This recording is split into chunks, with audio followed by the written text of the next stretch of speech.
Shalom. All praises, blessings, glories, and honors to Yahweh Bahashim, Yahweh Shai, Bahashim, Racha, Kodash.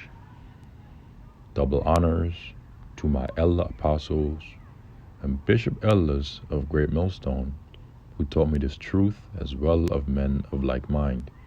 Shalom wa chasad, which means peace and mercy, to the elect of the nation of Israel, whom are so-called Negroes, Latinos, Native American Indians, and Israelite foreigners of the seed line of our forefathers, Abraham, Isaac, and Jacob, whom are scattered here in America, which is Babylon the Great, and abroad.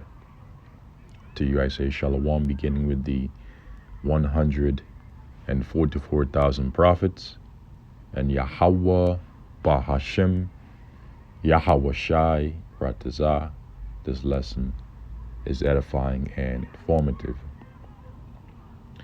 In the news from the RT, countries stockpiling gold report. Over 40 tons of the precious metal were added to state reserves in October, according to the World Gold Council. Now, what are gold reserves, and why do countries have them?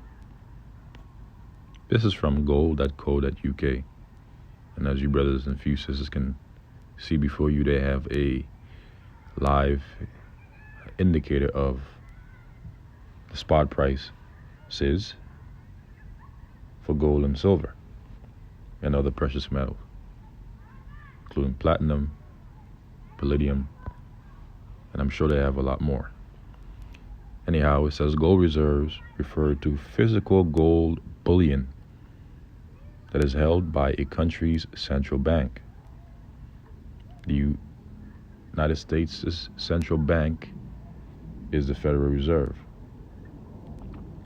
This is usually a portion of a nation's total wealth, stored in the form of gold ingots. And the dollar, which is the world's leading reserve currency, especially for global trade, is not backed by gold as it once was.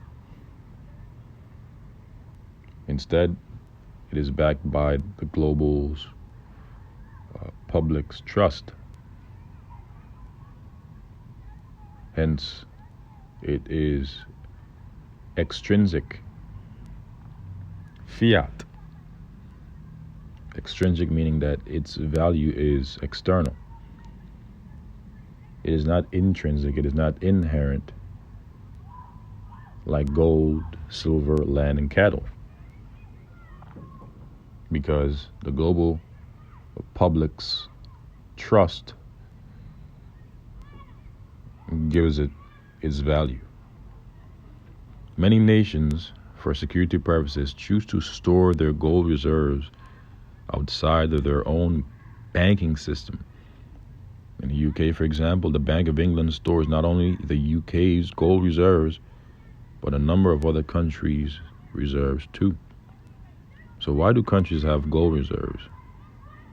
A country has gold reserves for several reasons, but chief of these is as an insurance policy against economic crash. The current global financial system is based on fiat. Fiat meaning faith-based, or just simply trust. Currency, paper-based, and increasingly digital money that has no physical assets to back it. Although arguing the benefits, drawbacks of a fiat currency is beyond the remit of this page, one of the definite problems is that without anything to back it, a fiat currency has nothing to guarantee its value beyond the world of the word, of the issuer, the government. Gold is a scarce, precious metal and has been associated with wealth and value for thousands of years. To this day, it remains a useful and valuable asset. In the same way that private investors use gold for insurance, so too do central banks. We reported in October of 2019 that the Dutch National Bank were quoted saying that shares, bonds, and other securities, there is a risk to everything. If things go wrong, prices may fall. But crises or not, a gold bar always holds value because it is intrinsic. Central banks such as DNB have traditionally had a lot of gold in their house. Gold is the ultimate apple for the thirsty, the trust anchor for the financial system.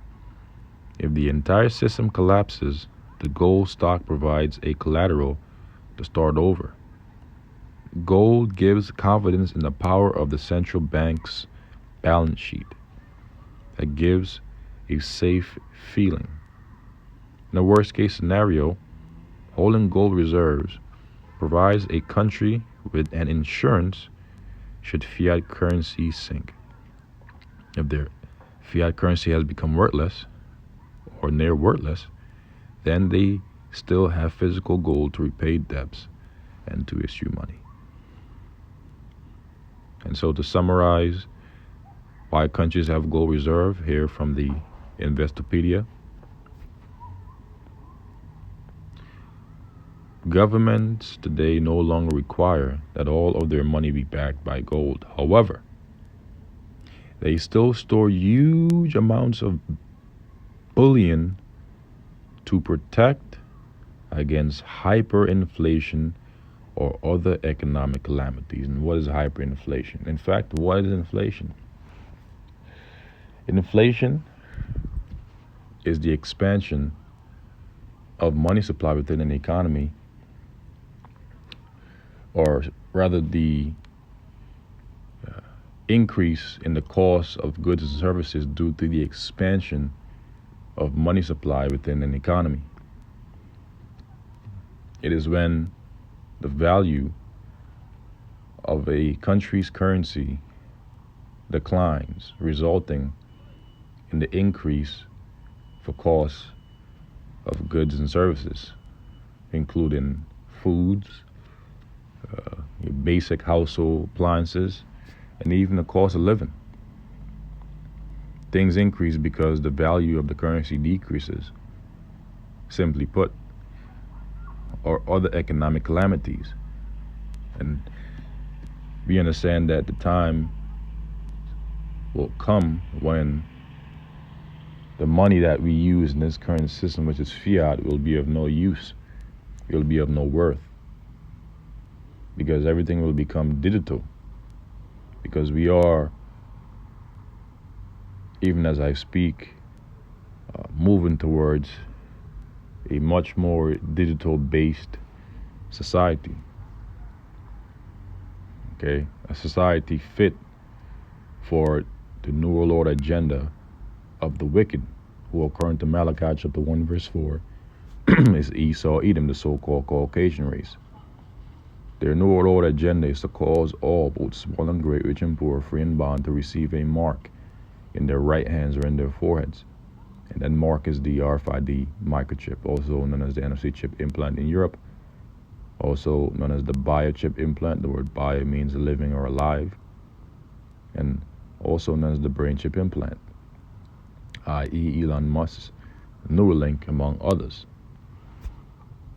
That is a mark of the beast, and that no man might buy or sell save he that had the mark or the name of the beast, and the beast is the pagan Roman Empire, which came back in the form of NATO and the EU, and America being an extension of that empire. And that no man might buy or sell save he that had the mark, okay, or the name of the beast, or his image or his number, roughly paraphrasing the scripture. Okay, that is their New World agenda. But the time will come when all these rich, wealthy elites of Esau, Edom, that have stockpiled these all this reserves, all these different gold reserves, will howl for vexation and spirit and for misery. For many great miseries will come upon them. And let's read the scriptures concerning that. James chapter 5 verse 1 from the KJV and the NLT. Go to now, ye rich men of the wicked of Esau, Edom, you banking families, you Rothschilds, you Gettys, you DuPonts, you McDonald's, you Lees, you Rockefellers. Go to now, ye rich men, weep and howl for your miseries that shall come upon you. What miseries will come upon rich men of Esau, Edom? The destruction of their kingdom, the translation of all the wealth which they had stolen and gotten through ill-gotten means, through fraud, thefts, extortions, murders, injuries, deceits. All that gold that you're stockpiling, ye rich men of Esau, Edom, it will be restored and transitioned to the nation of Israel, beginning with the elect of the nation of Israel. We also understand that the rich men of our own people and the heathens will also weep and howl, because the Lord will bring judgment upon them as well. But the focus in particular is upon the rich men of Edom. In the NLT, it says, look here, you rich people, weep and groan with anguish because of all the terrible troubles ahead of you. So terrible troubles are ahead for the rich men of Esau, Edom, and the heathen nations, and even of 2/3 of the nation of Israel, because you have a lot of wealthy Israelites that don't give a fuck about the poor of our people. By the way, your riches are corrupted. Why? Because it was gotten through riches and injuries, deceits.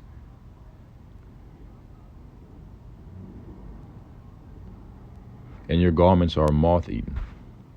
In the NLT, your wealth, is rotten away, and your fine clothes are moth-eaten rags.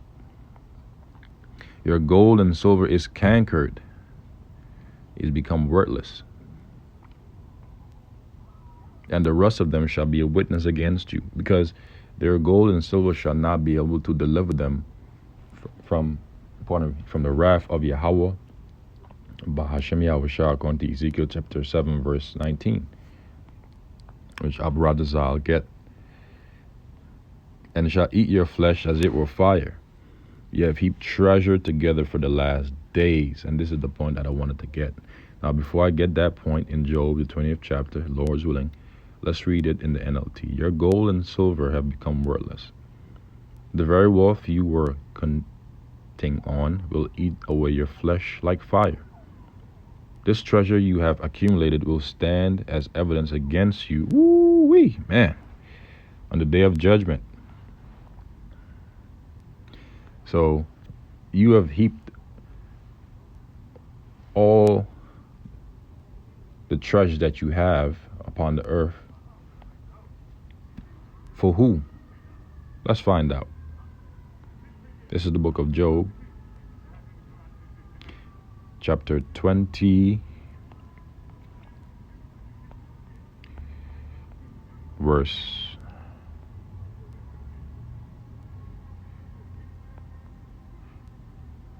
pardon me, 15. He had swallowed down riches through injuries and deceits, thefts, robberies, murders, extortions. And he shall, and slavery.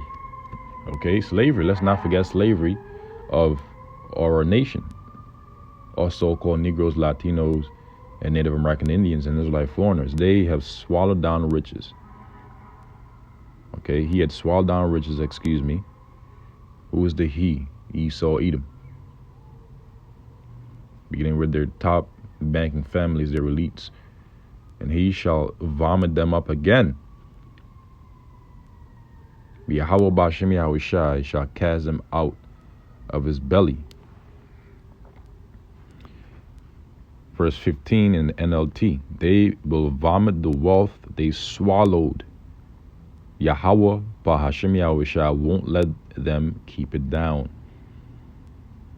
because all that wealth is going to be taken and given back onto the nation of Israel, because they stole or gold or silver or precious stones and metals. Okay. Verse 18, and not just the fact that they stole, but the fact that everything that they have amassed, according to biblical prophecy, will be taken and given unto the nation of Israel, beginning with the elect. Because that is a part of the will of Yahweh, Ba'ashem Yahushai. Verse 18, that which he labored for shall he restore, and shall not swallow it down. Why? Because he will vomit it back up. All of it. According to his substance shall the restitution. See that? Shall the restitution. Now, what is a restitution? A restitution is a restoration. And what will be the restoration? The restoration of our wealth, of our gold and precious metals, or our silver. Shall the restitution be, and he shall not rejudge therein. Why? Because it's going to be taken away right along with his kingdom. And then he's going to be put right into slavery, because his kingdom, after it has been destroyed by thermonuclear fire, according to biblical prophecy, he will then be put into chains, according to biblical prophecy. Recall Isaiah the 24th chapter. Okay. It says, verse 18 in the NLT, they will give back everything they worked for. Their wealth will bring them no joy. It will bring them no joy. No, not one. Ezekiel chapter 7, verse 19. They shall cast their silver in the streets, and their gold shall be removed. And all of this is going to happen during the times of Jacob's trouble among the people. And then, as far as you elites are concerned, it's going to all be taken away from you. Okay, people won't be able to use this fiat money during the times, during the evils, the bad times of Jacob's trouble, because it will be worthless during those evils. Your gold and your silver, your money in general, will not be able to deliver you from the wrath of Yahweh, Ba'ashem Yahushai. Their silver and their gold shall not be able to deliver them in the day of the wrath of the Lord Yahweh. They shall not satisfy Ba'ashem Yahushai. They shall not satisfy their souls, not to fill their bowels, because it is a stumbling block of their iniquity. Because they love money. For the love of money is the root of all evil.